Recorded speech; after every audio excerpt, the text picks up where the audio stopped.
নমস্কার, নতুন বাংলা থেকে বলছি সন্ময় বন্দ্যোপাধ্যায়।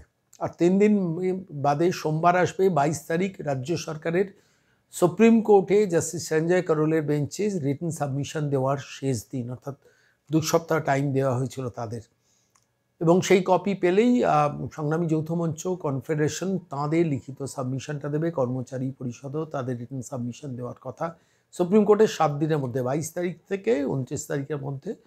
27 তারিখের পর থেকে ছুটির ভ্যাকেশন পড়ে যাচ্ছে সুপ্রিম কোর্টে, ফলত তার আগেই প্রস্তুতি অন্তত 2টি সংগঠনের পক্ষ থেকে আমি জানতে পেরেছি। কনফেডারেশনের পক্ষ থেকে আইনজীবী বিকাশ রঞ্জন ভট্টাচার্য, ফেরদৌস শামীমরা তাদের রিটেন সাবমিশন তৈরি করে রেখেছেন। শুধুমাত্র 22 তারিখ যে নোটটা জমা পড়বে তার কপি যে মুহূর্তে কনফেডারেশনের কাছে আসবেন, বিকাশবাবু, ফেরদৌস শামীম এরা বসবেন, বসে প্রাথমিকভাবে ফাইনাল নোটশিটটা তৈরি করে সুপ্রিম কোর্টে জমা দেবেন। ওদিকে সংগ্রামী যৌথ মঞ্চের পক্ষ থেকে আইনজীবী সুদীপ্ত দাশগুপ্ত, আইনজীবী বিক্রম বন্দ্যোপাধ্যায়, তারা গোপাল সুব্রমণিয়ামের সঙ্গে বসছেন 22 তারিখের ঠিক পর। সেটাই আমাকে কনফার্ম করলেন বিক্রম বন্দ্যোপাধ্যায়। তার সঙ্গে আমি সরাসরি কথা বলেছি। সোমবার দিন লাস্ট ডেট রাজ্য সরকারের, এবং আশা করা যাচ্ছে রাজ্য সরকার ওই 22 তারিখই জমা দেবেন না। তার কারণ রাজ্য সরকার তো বেসিক টার্গেট হচ্ছে ডিএটাকে প্রলম্বিত করা, যতটা দীর্ঘায়িত করা যায় নানান ছলে বলে কৌশলে, নানান উপায় নিয়ে, সেটা আপনারা জানেন। ফলে সোমবার দিনই বিক্রম বন্দ্যোপাধ্যায় বললেন সোমবার দিনই সম্ভবত তারা জমা দেবেন এবং সঙ্গে সঙ্গে আমাদের কাছে আসবে। তারপরই বিক্রম বন্দ্যোপাধ্যায় সরাসরি চলে যাচ্ছেন দিল্লিতে, এবং সেখানে গোপাল সুব্রমণিয়াম, প্রখ্যাত আইনজীবী, যাকে এই রিটেন সাবমিশনটা, যার পরামর্শ ক্রমে পুরোটা তৈরি হয়েছে, সেটা প্রস্তুত আছে। সেটা শুধু রাজ্য সরকার যে রিটেন নোটটা দেবেন সেইটা দেখে নিয়ে একবার নতুন কোনো পয়েন্ট বা নতুন কোনো যুক্তি বা নতুন কোনো কৌশল রাজ্য সরকার এই ডিএ সংক্রান্ত ব্যাপারে নিচ্ছে কিনা সেটা দেখে নিয়ে সেই রিটেন নোট, যেটা রিটেন সাবমিশন যেটা প্রস্তুত আছে, সেটাকে দরকার প্রয়োজন হলে একটু অল্টার করে নেবেন। কিন্তু ফাইনালি একবার বসার জন্য বিক্রমবাবু দিল্লি যাচ্ছেন, আর নেক্সট উইকে মানে সোমবারের পরই।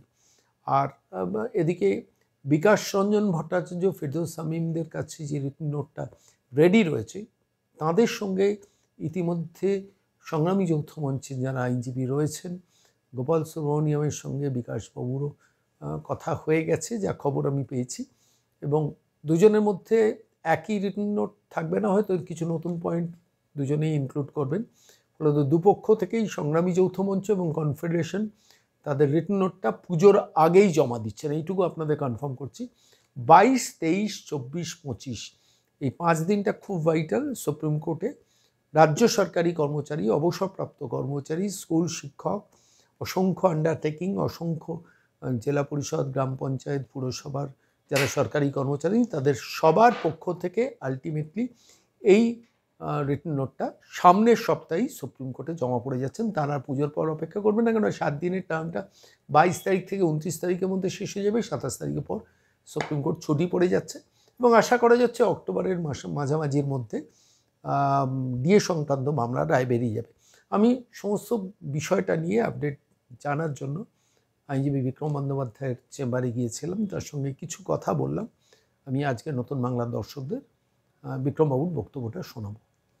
বিক্রমদা, ডিএ মামলাটা এখন এই মুহূর্তে কী অবস্থা? 22 তারিখ তো সম্ভবত 22 তারিখের মধ্যে রাজ্য সরকারের রিটেন সাবমিশন দেওয়ার কথা, এবং তার 7 দিনের মধ্যে আপনাদের সংগ্রামী যৌথ মঞ্চ বা অন্যান্য সংগঠনগুলোরও দেওয়ার কথা।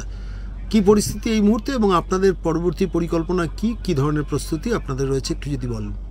দেখুন, আমরা রাজ্য সরকারের তরফ থেকে রিটেন নোটস অফ সাবমিশন আসার পরেই আমরা তারপরে আমাদের রিজয়েন্ডার বা আমাদের যেটা রিটেন নোটস অফ সাবমিশন সেটা পড়ে আমরা তারপরে 1 সপ্তাহের মধ্যে জমা দিয়ে দেবো।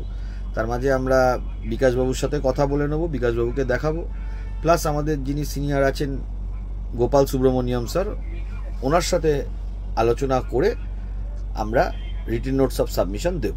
আলটিমেটলি কি গোপাল সুব্রমণিয়াম রিটেন সাবমিশনটা on behalf of Sangrami Joutha মঞ্চ দিচ্ছেন? হ্যাঁ, সংগ্রামী যৌথ মঞ্চের তরফ থেকে Gopal Subramaniam written notes of argument জমা দেবেন 22 তারিখ যে মুহূর্তে রাজ্য সরকার আশা করা যায় সুপ্রিম কোর্টের নির্দেশ অনুযায়ী রাজ্য সরকার নিশ্চিতভাবে তার রিটার্ন সাবমিশনটা দেবে এবং তার কপি তো নিশ্চিতভাবে আপনাদেরও একটা করে কপি সার্ভিস করবে। হ্যাঁ, প্রত্যেককেই কপি সার্ভিস করবে। আমরা 22 তারিখ হলে 3 দিনের মধ্যেই আমরা রেডি করে ফেলবো। মানে তার মানে পুজোর আগেই গিয়ে আপনারা গোপাল সুব্রমণিয়ামের সঙ্গে বসছেন? হ্যাঁ, পুজোর আগে আমরা গোপাল সুব্রমণিয়ামের সাথে বসছি, বসে তাকে দিয়ে রিটার্ন সাবমিশনটা তৈরি করে তারপরে আমরা সেটা করে জমা দেবেন। অনেক ধন্যবাদ।